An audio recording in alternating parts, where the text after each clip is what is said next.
नमस्कार, माधुरीज किचनमध्ये तुमचं खूप मनापासून स्वागत आहे। मी तुम्हाला छान कुरकुरीत आणि एकदम यम्मी असे बांगडा फ्राय करून दाखवणार आहे।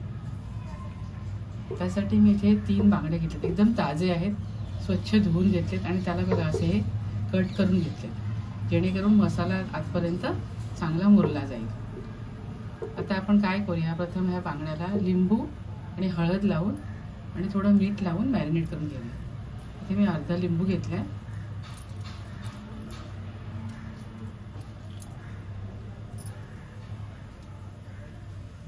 थोडं मीठ घालूया, अर्धा चमचा मीठ घेतलाय, हळद घेतले, सगळीकडनं आपण छान लावून घेऊया।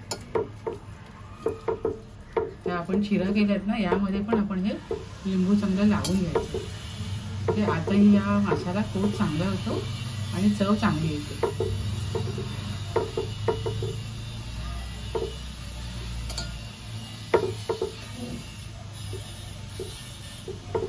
आणि मासे वळीच लागत नाही, छान सोडून घ्यायचं सगळीकडे।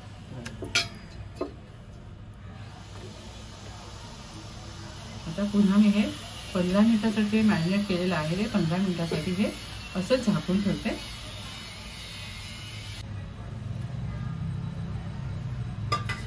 आपण लिंबू हळद आणि मीठ लावून मॅरिनेट केलं होतं, छान मॅरिनेट झालेलं आहे। आता आपण यावर हे बघा, मी 2-3 कोकमं पाण्यात भिजत ठेवली होती, त्याचा रस घालूया।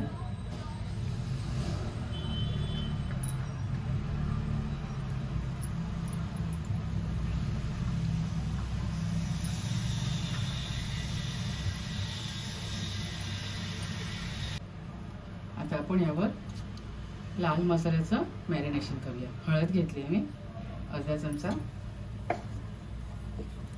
लाल मसाला आहे, आपण घरी वापरतो तो। आता हळद धणे पावडर वगैरे सगळं मिक्स आहे। थोडा गरम मसाला घेतला,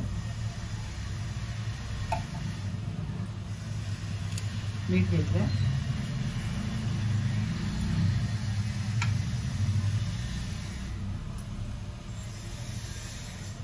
कोकमाचं पाणी घ्यायचं आणि सार आपण छान त्याला कोट करून घ्यायचं माशांना।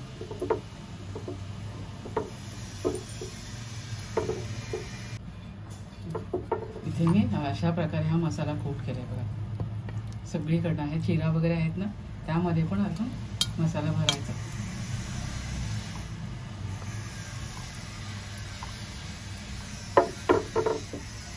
आणि पुन्हा मी 15 ते 20 मिनिटासाठी ठेवून देते।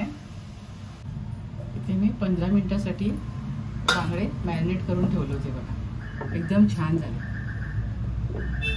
तुम्ही हवं तर अर्धा तास पण ठेवू शकता, उलट आणखीन त्यात मसाला मुरतो आणि छान आतूनही छान चव लागते। आता आपण काय करूया, बांगडा फ्राय करण्यासाठी आपल्याला वरचं कोटिंग लागेल ना, तर सुका मसाला ह्याच्यामध्ये मी 2 चमचे रवा, 2 चमचे तांदळाचं पीठ, अर्धा चमचा तिखट, हळद आणि थोडा गरम मसाला घेतला आणि मीठ घातलं आणि सार आपण मिक्स करून घेऊया। छान मिक्स करून घ्यायचं।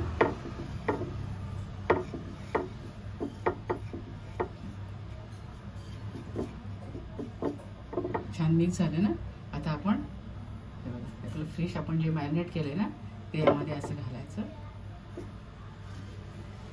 आणि हलक्या हाताने कोट करून घ्यायचं। इथे मी बांगडा मासे चांगले बघा कोट करून घेतले, व्यवस्थित कोट करून घेतले। आता आपण हे फ्राय करायला घेऊया। इथे पॅन मध्ये 3 चमचे तेल घेतले, तर आपण आता मासे ठेवूया। माशाला कोटिंग किती जबरदस्त झालं बघा, एकदम छान झालंय कोटिंग। 2 मिनिटासाठी आपण हे ठेवून देऊया। हे 2 मिनिटं झाली आहे, आपण उलटून घेऊया। बघा कोटिंग किती जबरदस्त झाले बघा, जरा सुद्धा कोटिंग मिळत नाही बघा, एकदम छान झालंय। आता आपण दुसऱ्या बाजूने 2 मिनिटासाठी शेकून घेऊया। इथे छान कुरकुरीत असं बांगडा फिश फ्राय रेडी झालाय. आता मी तुम्हाला सर्व करून दाखवते.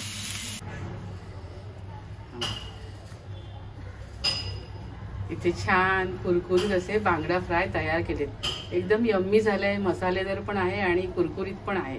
तुम्ही सुद्धा माझ्या पद्धतीने अवश्य करून पहा. माझे व्हिडिओ पाहत राहा, शेअर करा, लाईक करा, आठवणीने सबस्क्राईब करा. धन्यवाद.